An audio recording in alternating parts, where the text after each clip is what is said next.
वंदे मातरम, जय Hind. BA second year राजनीति विज्ञान और अमेरिका के संविधान के बारे में अपन चर्चा कर रहे हैं और संविधान की आज प्रमुख जो विशेषता हैं, वहाँ का संविधान की जो प्रमुख विषय उस पर चर्चा करेंगे। तो सबसे पहले तो फ्रेंच के एक राजनीति शास्त्री ने कहा था कि टालविक के नाम से, टाकविले जो नाम था उसका, फ्रेंच राजनीतिक शास्त्री,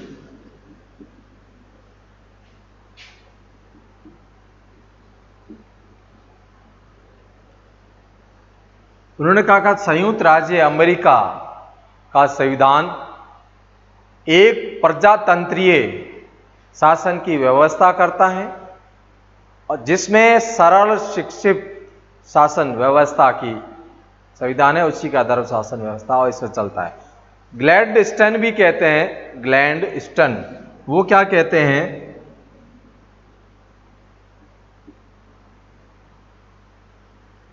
ग्लैडस्टोन की अगर परिभाषा अगर बात करें अपन कि अमेरिकी संविधान मानव जाति की आवश्यकता उसके मस्तिष्क से उत्पन्न और समय से निश्चित एक आश्चर्यपूर्ण कृति है जिससे संविधान की परिभाषित किया गया है। तो इस प्रकार उन्होंने अलग अलग दार्शनिक और शास्त्रियों ने अलग अलग अपनी परिभाषाएं दी हैं।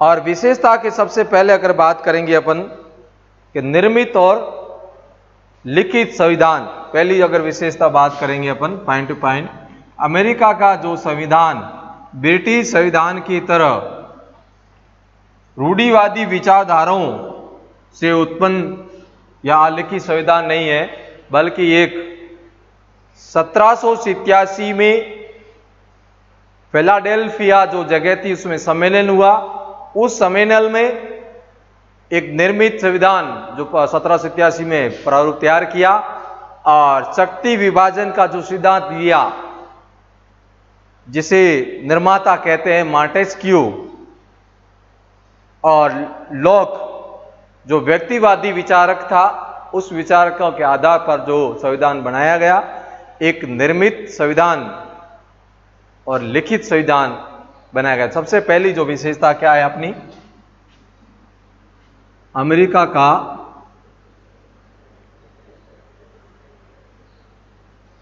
निर्मित यानी व्यक्तियों द्वारा निर्मित किया गया, निर्मित एवं और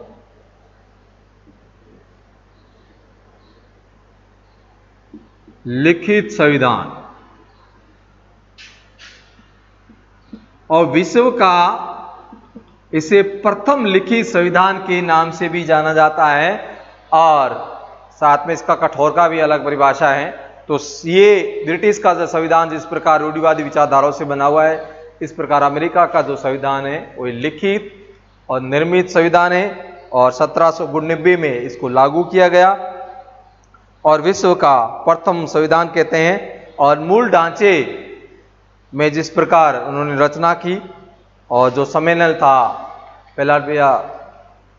फिलाडेल्फिया जो सम्मेलन उसके द्वारा निर्मित किया गया, और धीरे धीरे अमेरिका का जो संविधान है निरंतर विकसित होता गया, और किंतु संविधान की जो धाराएं हैं और मूल ढांचे की उसको लिपिबंद किया गया। लिपिबंद करने में लिखा हुआ है, इसलिए मूल ढांचे की संविधान लिखा है उसमें कोई परिवर्तन नहीं किया गया। ब्राइस इस पे क्या कहते हैं कि अमेरिकी का जो संविधान है विश्व से लिखित और कठोर संविधान है। ब्राइस इस पे कहते हैं, इसलिए उसको संविधानों का सर्वोच्च संविधान कहा जाता है। ब्राइस ने सिपाही के विश्व का सर्वोच्च संविधान की परिभाषा ब्राइस ने दी है कि ब्रिटिश का संविधान लिखित और निर्मित संविधान है, इसलिए विश्व का सर्वाधिक नहीं संविधान सर्वोच्च संविधान की श्रेणी में रखा जाता है। तो ये था पहली विशेषता, निर्मित और लिखित। जो फिलाडेल्फिया जो जगह है वहाँ सम्मेलन हुआ था, उस सम्मेलन में निर्मित किया गया था। तो निर्माता थे मॉन्टेस्क्यू और लॉक जो थे, बाकी जो तो ये सदस्य, इन सदस्यों की विचारधारा इस प्रकार थी। संघवाद विचारधारा के साथ साथ आध्यात्मात्मक विचारधारा को अपनाया है, इस चर्चा करेंगे। और अगला जो इसकी विशेषता है, सर्वाधिक शिक्षित संविधान, संक्षिप्त, सर्वाधिक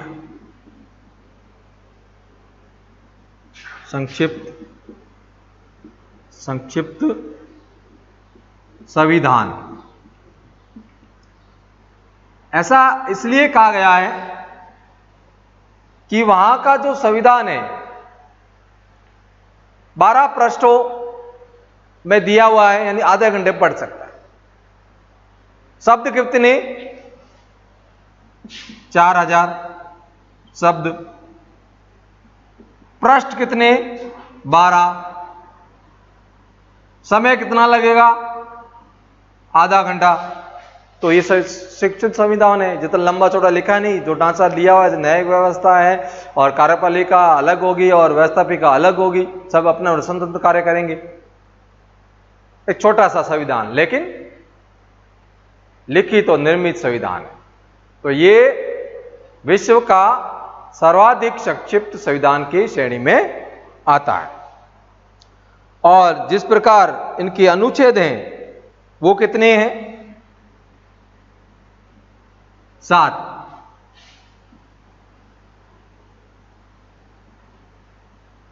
यानी अनुच्छेद केवल 7 हैं। भारत के कितने बढ़ गए अभी 395 से 7। उसके साथ ऑस्ट्रेलिया की संविधान की बात करें, वो कितना है ऑस्ट्रेलिया का? 128। कनाडा 147 और दक्षिण अफ्रीका, कनाडा 147, दक्षिण अफ्रीका 153, भारत 395। अब तो बढ़ गए। तो कहने का मतलब है केवल 7 अनुच्छेद में ही संविधान सीमित है। मूल ढांचा का निर्माण, बल्कि भविष्य पर धीरे धीरे ढांचा तैयार किया। बाकी जो समय के साथ छोड़ दिया। निरंतर विकास का मतलब था काम कौन करेगा? कांग्रेस द्वारा अधिनियम पास करने के बाद संशोधन, यानी कांग्रेस पे निर्भर कर दिया। चाहे वो सर्वोच्च न्यायालय वाला हो, चाहे वो अधिकार पत्र का, तो कांग्रेस के द्वारा तो संविधान पास संशोधन करके, संविधान पास करके, और सर्वोच्च न्यायालय अगर उसका विखंडन नहीं करता है तो उस कानून को पास करते हैं। बाकी जो है सारा किस पे छोड़ दिया? मूल ढांचे के अलावा कांग्रेस पे। किस पे छोड़ दिया? कांग्रेस।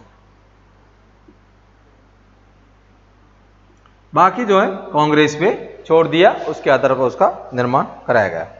तो ये बनाने का ढांचा, उसके बाद परंतु आवश्यकता होने पर शेष बातों की जो चर्चा उन्होंने भविष्य पे छोड़ दिया, कांग्रेस अपने हिसाब से बनाएगी।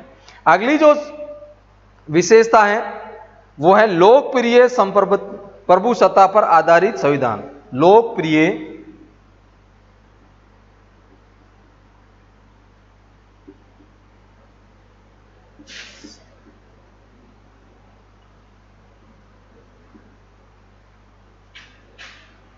पर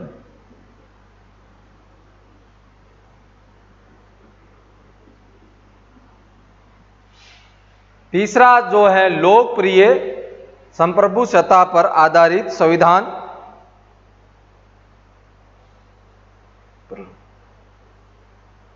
अमेरिका के जो संविधान है और लोकप्रिय इसलिए कहा जाता है, सिद्धांत को स्वीकारा है जिसके आधार पर परिसंघ जो बनाया गया था उसमें कई त्रुटियां पाई गई थी। उस त्रुटियों को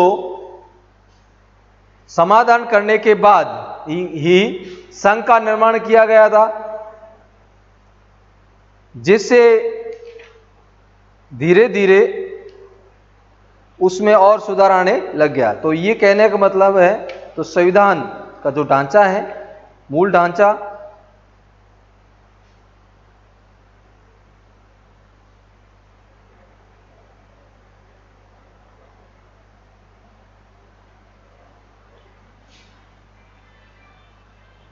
संप्रभु सत्ता लोकप्रिय आधारित। तो इस प्रकार 1977 का जो परिसंघ पारित किया गया था, अभाव था, उस त्रुटियों को दूर करके तो उसमें एक प्रस्तावना पास किया जिसमें उन्होंने कहा कि हम संयुक्त राज्य अमेरिका के लोग अधिक शक्तिशाली संघ बनाने, न्याय की स्थापना, आंतरिक शांति की प्राप्ति, सामान्य प्रतिरक्षा की व्यवस्था और सार्वजनिक कल्याण में बढ़ोतरी करने तथा अपने और अपनी संतान हेतु स्वतंत्रता के वरदान को सुरक्षित करने के लिए संयुक्त राज्य अमेरिका के लिए इस संविधान को अपनाते हैं। लोकप्रिय इसलिए है कि लोगों के ये जो संविधान बनाया हुआ लोगों को प्रिय है और उसके प्रति उनकी आस्था है, इसलिए इसको संप्रभुसत्ता के नाम से जाना जाता है। अगला जो बिंदु है संविधान की सर्वोच्चता, संविधान की सर्वोच्चता।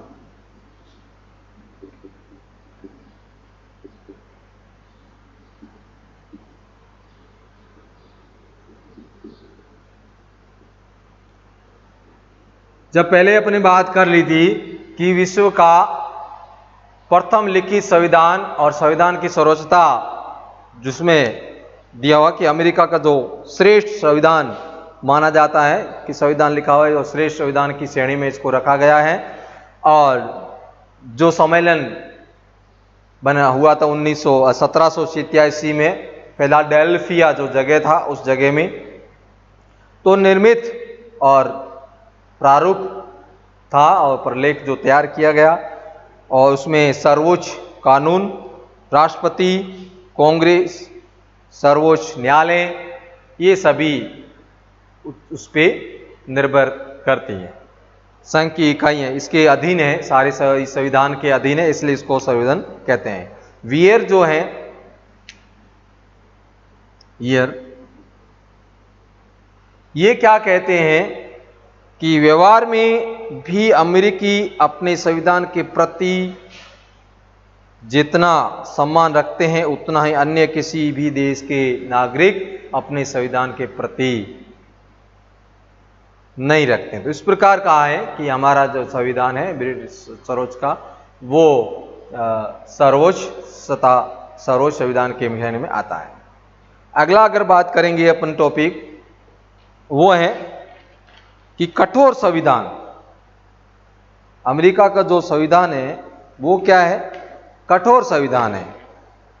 साधारण प्रक्रिया से किसी भी तरह से उसमें संशोधन करना संभव नहीं है और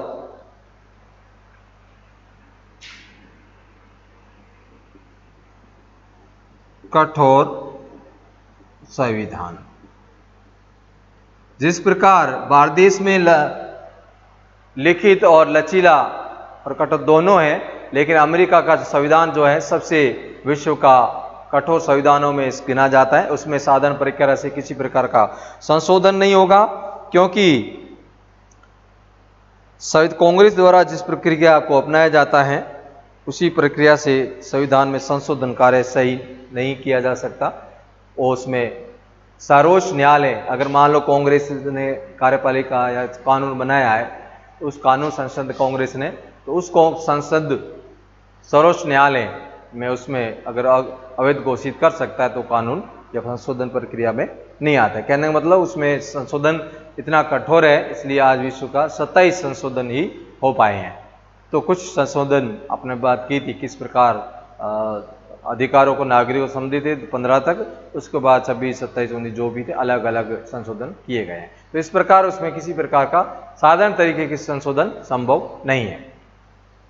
अगले के बिंदु की बात करेंगे तो इस प्रकार उन्होंने कहा है कि संशोधन तो की प्रस्तावना, गणतंत्र की स्थापना। अमेरिका का जो संविधान है गणतंत्र की स्थापना करता है। गणतंत्र की स्थापना, अमेरिका का संविधान द्वारा अमेरिका में गणतंत्र की व्यवस्था स्थापना की गई है कि अमेरिका के जो लोकतंत्र अध्यक्ष जो हैं वो निर्वाचित होता है और उसके अंतर्गत ही संघ के साथ साथ सभी इकाइयों में भी गणतंत्र की स्थापना की गई है। ऐसा नहीं है कि संघ में उसकी तो दूसरी सभी इकाई है, उसमें भी संविधान में, और संविधान की धारा 4 में कहा गया है कि संघ द्वारा राज्य की जो सरकारें हैं उसको गणतंत्र सरकार देने की गारंटी देता है। तो इस प्रकार संघ में भी और राज्यों में भी गणतंत्र की जो है स्थापना की गारंटी कौन, रक्षा की गारंटी कौन देता है? वहां का संविधान। तो इस प्रकार उसका क्या है? छठा, गणतंत्र की स्थापना अमेरिका करता है। अगला जो बिंदु पर बात करेंगे, प्रतिनिध्यात्मक लोकतंत्र की स्थापना। इसमें अपन लिखते हैं, ये भी लोकतंत्र की स्थापना, लोकतंत्र के 2 भेद बताए हैं, जिस प्रकार प्रत्यक्ष और अप्रत्यक्ष। लेकिन प्रत्यक्ष में क्या होता है, वहां प्रत्यक्ष प्रणाली ना अपनाकर अप्रत्यक्ष लोकतंत्र को अपनाया, जिस प्रकार वो प्रतिनिध्यात्मक तो प्रणाली है उसके द्वारा ही वहां के जो शासन चलाया जाता है, इसलिए उस लोकतंत्र का निर्णय।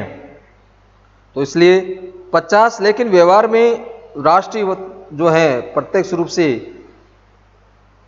विकसित, उनका विश्वास था अमेरिकनों का कि या राष्ट्र निर्माण करने वालों का कि विकसित देश में प्रत्यक्ष तो प्रणाली है वो सही नहीं होगी, इसलिए अप्रत्यक्ष प्रणाली द्वारा ही जो शासन का चलाया जाएगा, इसलिए प्रत्यक्ष प्रणाली को अप्रत्यक्ष प्रणाली को अपनाया गया है। और लोकतंत्र में प्रतिनिधि के माध्यम से शासन संभव है, मानी जनता जो है उसका सीधा प्रतिनिधि, यानी सरकार का जो कार्य जो उसका होगा, उसका जो संबंध होगा वो प्रतिनिधियों के साथ होगा, जिस पर भारत देश में है तो उसके द्वारा शासन चलाया है, उसी में वो विश्वास करेगी। प्रतिनिधि जो चुने हैं कि हमारी भावना इस प्रतिनिधि के अंदर है, प्रतिनिधि जो कर रहा है वही जनता कर रही है। कहने का मतलब है कि जनता द्वारा प्रतिनिधि चुने जाते हैं, उसके आधार पर भी शासन चलाया जाता है। तो इस प्रकार 50 राज्यों में से लगभग, लेकिन फिर भी व्यवहार में कहा जाता है कि 50 में से राज्यों में जो 50 राज्य उसमें से लगभग 7वां अगर बिंदु अपन लिखें,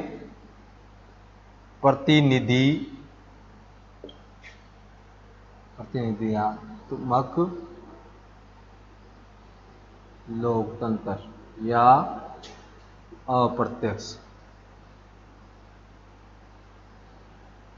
लोकतंत्र। तो अप्रत्यक्ष लोकतंत्र प्रणाली को अपनाया गया है प्रतिनिधियों द्वारा, और उसमें कहा गया है कि 50 में से 39 जो राज्य हैं वहां लोक निर्णय से मतलब है कि जनमत संग्रह कराया जाता है, उसके आधार पर ही निर्णय लिया जाता है। लेकिन राष्ट्रपति सर्वसर्वा होता है, लेकिन जनता की जो है इस व्यवहार में इस प्रकार की प्रणाली अपना गई, जिससे प्रकार की जनता की जो अधिकारों की रक्षा हो सके। तो ये आपके 7 बिंदु अपने थे, जनपद संग्रह की व्यवस्था। लेकिन व्यवहार में अगर कहा जाए, जिस प्रकार दूसरे देशों में इस प्रकार के आयरलैंड में जो अपनाए गए हैं वो संभव नहीं है, इसलिए प्रतिनिधात्मक तो जो प्रणाली है उसी को अपनाया जाएगा, न कि प्रतिनिध्यात्मक जो प्रणाली है उसी को अपनाया जाएगा। तो ये इस प्रकार जो अप्रत्यक्ष प्रणाली है, हर देश में अलग अलग प्रणाली यानी अपनाई गई हैं। स्विट्जरलैंड में जिस प्रकार है वैसा संभव अमेरिका में नहीं है। तो आपने 7 बिंदु पर बात की। अगला जो बिंदु है उस पर चर्चा करते हैं कि उसकी विशेषता। इस अध्याय में आपका ये है, उसके बाद राष्ट्रपति के बारे में वो भी है दूसरे अध्याय में, लेकिन ब्रिटिश संविधान पूरा किया तो अमेरिका संविधान भी इस प्रकार अपन पूरा करेंगे। न्यायिक सर्वोच्चता। न्यायिक सर्वोच्चता पॉइंट लिखने से पहले अपन बात करते हैं कि वहां जो सर्वोच्च न्यायालय है वो सर्वसर्वा है। कांग्रेस अगर कानून बनाती है उसको अवैध घोषित सर्वोच्च न्यायालय कर सकता है, चाहे राज्य में हो चाहे वो संघ में हो। इसलिए वहां न्यायिक पुनर्लोकन व्यवस्था है, इसलिए इसको विशेषता के रूप में न्यायिक सर्वोच्चता की दी गई है।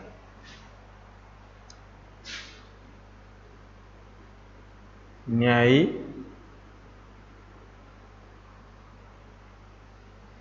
सर्वोच्चता क्या है? एक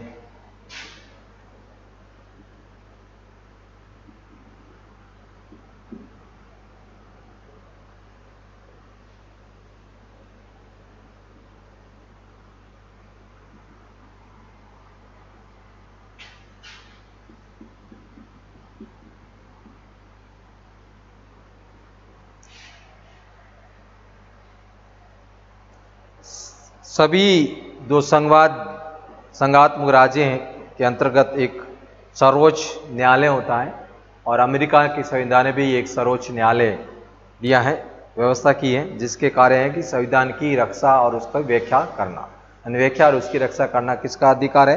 सर्वोच्च न्यायालय का। तो सर्वोच्च न्यायालय क्या करेगा कि कांग्रेस द्वारा जो बनाए गए कानून है उन कानूनों की व्याख्या करेगा और उसके अंतर्गत कांग्रेस के कानूनों, राष्ट्रपति की आज्ञाओं अथवा राज्य के सरकारों के कानूनों अवैध घोषित कर सकता है। यानी ऐसा नहीं राष्ट्रपति भी अपनी मर्जी से कर ले और कांग्रेस कानून बना ले और बनते जाए तो फिर उस संविधान का कोई औचित्य नहीं रहता है। इसलिए जरूरी है संविधान की सुरक्षा करना, संविधान की रक्षा करना, उसकी व्याख्या करना सर्वोच्च न्यायालय का है।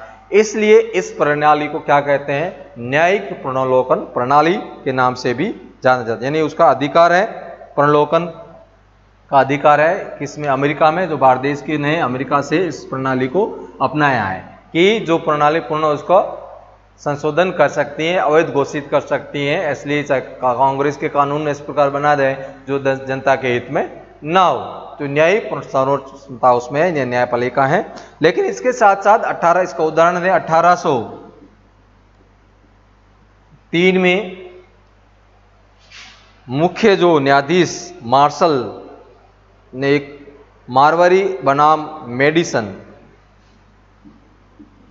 मार्शल ने एक न्याय विवाद था, कौन सा था? मारवाड़ी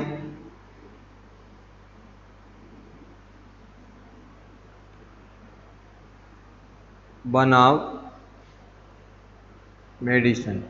इस विवाद में भी मेडिसन नामक विवाद में न्यायिक सर्वोच्चता के सिद्धांत का प्रतिपादन करते हुए स्पष्ट किया था कि जो सर्वोच्च न्यायालय है वो ही सर्वोच्च है, उसके द्वारा जो किया हुआ कार्य किसी भी कानून को अवैध घोषित कर दिया है तो वो कानून नहीं बन सकता। इस प्रकार अपनी जो विशेषता है न्यायिक सर्वोच्चता सिद्ध होती है। इसके साथ अब अगली बात करेंगे अध्यक्षात्मक शासन की व्यवस्था। ये अपना पॉइंट कौन सा था? 8, ये 9। अध्यक्षात्मक शासन व्यवस्था। ब्रिटिश की तरह अमेरिका में संसदात्मक प्रणाली को नहीं अपनाया गया है और इस संविधान द्वारा अमेरिका में अध्यक्षात्मक शासन व्यवस्था को अपनाया गया है, जिसको अपन प्रतिनिधित्वात्मक जो प्रणाली बात की उसके भी दो भेद हैं। प्रतिनिधित्वात्मक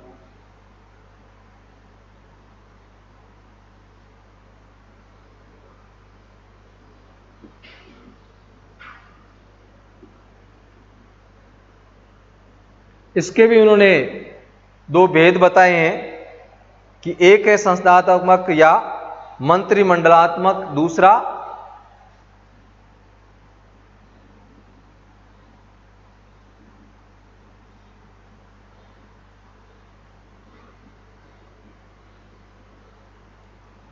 दूसरा जो अध्यक्षात्मक तो प्रणाली है इसको अपनाया गया है।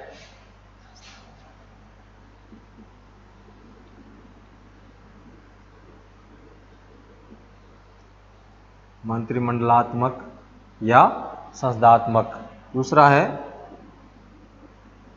अध्यात्मक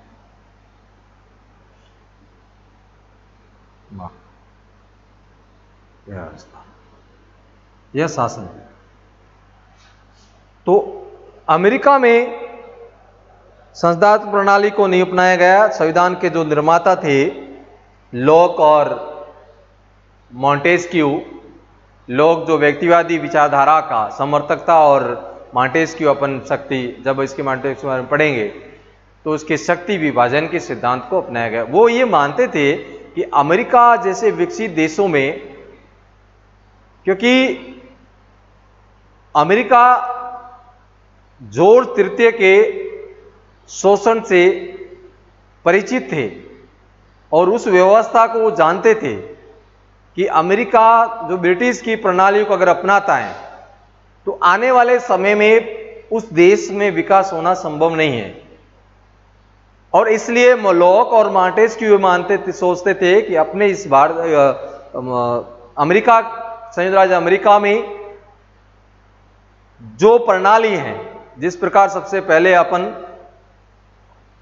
प्रतिनिधित्वात्मक प्रणाली के साथ साथ संसदीय प्रणाली को छोड़कर अध्यक्षात्मक प्रणाली को अपनाते हैं, जिसका मतलब ये है कि वहां की जो कांग्रेस है, कांग्रेस जो कार्यपालिका है, यानी कार्यपालिका है, उसका औपचारिक और वास्तविक अध्यक्ष कौन होगा?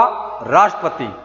जिस प्रकार ब्रिटिश संविधान में ये कहा गया है कि कार्यपालिका का औपचारिक जो अध्यक्ष जो होगा वो सम्राट होगा और जो वास्तविक अध्यक्ष होगा वो प्रधानमंत्री होगा। लेकिन यह मंडलात्मक प्रणाली नहीं अपनाते हैं, बल्कि राष्ट्रपति ही, अपनी चर्चा अगले विशेषताओं के, राष्ट्रपति ही जब चुने जाते हैं, निर्वाचित होकर आते हैं, तो अपने स्तर पर वो मंत्री परिषद की स्थापना करता है और कई बार कांग्रेस के बिना ही वो निर्णय ले लेता है।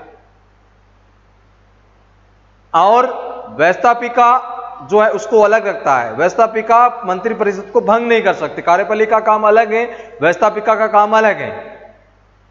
इसलिए यह अध्यक्षात्मक प्रणाली है जिसमें राष्ट्रपति सर्वोसर्वा है और राष्ट्रपति जो मंत्री परिषद को, तो कांग्रेस का अस्तित्व और मंत्री परिषद का अस्तित्व किसके ऊपर है? कार्यपालिका है। व्यवस्थापिका बिल्कुल अलग है। तो व्यवस्थापिका कार्यपालिका के कार्यों में हस्तक्षेप नहीं कर सकते। तो अपन किसकी बात कर रहे हैं? अध्यक्षात्मक शासन व्यवस्था की, जिसके अंदर प्रतिनिधित्वात्मक शासन के दो भेद बताए हैं, एक संसदात्मक यानी मंत्रिमंडलात्मक और दूसरा है अध्यक्षात्मक व्यवस्था। तो इसको अपने अध्यक्ष व्यवस्था बनाए हैं। मॉन्टेस्क्यू लोग ये मानते थे कि अमेरिका जैसे देश में